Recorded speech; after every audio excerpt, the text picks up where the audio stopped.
Assalamualaikum warahmatullahi wabarakatuh. Perkenalkan, saya Selvi Damayanti dari tingkat 1B dengan NIM PO 713902300042, Prodi D3 Farmasi Poltekkes Kemenkes Jambi. Mata kuliah Ilmu Kesehatan Masyarakat. Di sini saya akan menjelaskan apa itu akne vulgaris ataupun jerawat. Kalian pasti sudah tidak asing dengan jerawat kan? Yuk kita bahas sama-sama.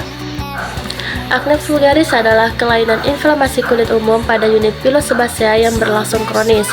Kondisi ini umumnya bermanifestasi dengan papula, pustula, atau nodul, terutama di wajah. Meskipun juga bisa menyerang lengan atas, badan, dan punggung. Jerawat terjadi pada wajah, leher, dada, punggung atas, dan lengan atas, di mana terdapat banyak kelenjar sebaseus yang besar dan responsif terhadap hormon. Jerawat ini muncul dari tingkat pertama hingga tingkat keempat, dimulai dengan komedo. Tingkat pertama dikenal sebagai komedo dan dipecah menjadi dua jenis, yaitu komedo terbuka dan komedo tertutup. Komedo terbuka terbentuk ketika lubang pilosebasea tersumbat oleh sebum dan tampak seperti papula dengan lubang folikal di tengah yang melebar dan mengandung bahan kerakotik berwarna abu-abu, coklat, ataupun hitam. Di sisi lain, komedo tertutup terbentuk ketika keratin dan sebum menyumbat lubang pilosebasea di bawah permukaan kulit. Mereka tampak seperti papula halus berbentuk kubah yang tampak sewarna dengan kulit, agak putih ataupun keabu-abuan. Untuk tingkat yang kedua, yaitu lesi inflamasi, muncul sebagai papula kecil dengan eritema. Tingkat 3 yaitu pustula, dan tingkat keempat yaitu banyaknya pustula menyatu membentuk nodul dan disebut dengan jerawat nodul kistik. Genetika memainkan peran penting dalam perkembangan jerawat. Sejumlah penelitian telah memberikan bukti yang mendukung komponen genetik jerawat. Individu dengan anggota keluarga tingkat pertama yang terkena dampak memiliki resiko terkena jerawat bisa mencapai 3 kali lebih besar dibanding dengan individu dengan riwayat tanpa jerawat. Beberapa faktor yang diduga berpotensi terhadap timbulnya jerawat yaitu pertama, penggunaan obat-obatan seperti litium, steroid, dan antikonvulsan. Yang kedua yaitu paparan sinar matahari berlebih pun bisa menyebabkan timbulnya jerawat.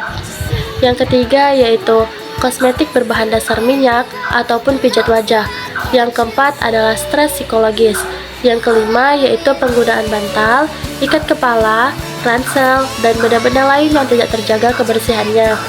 Maka dari itu, perlu diperhatikan pengobatan jerawat, di mana memang harus memperhatikan tingkat keparahan jerawat. Seperti, pertama, jerawat vulgaris ringan, dianggap muncul dengan beberapa komedo yang tersebar.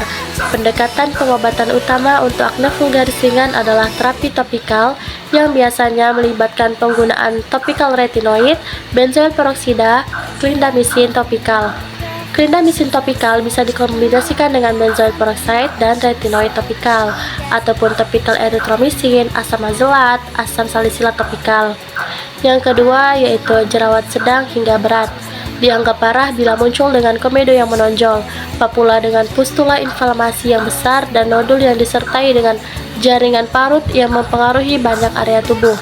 Terapi topikal dan sistemik adalah pilihan pengobatan utama untuk jerawat vulgaris sedang hingga berat, seperti isotretinoin oral, lisan antibiotik, terapi hormon oral, yaitu seperti kontrasepsi dan spironolakton.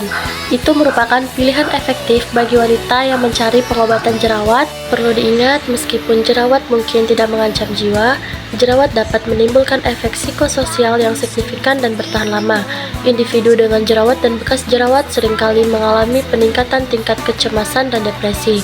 Meskipun jerawat tidak dapat dihindari, namun jerawat dapat dikendalikan secara efektif melalui beberapa tindakan, seperti mencuci wajah secara teratur dengan pembersih yang menyeimbangkan pH benzoil peroksida, ataupun pembersih wajah asam salisilat, dapat membantu mengatasi gejala jerawat.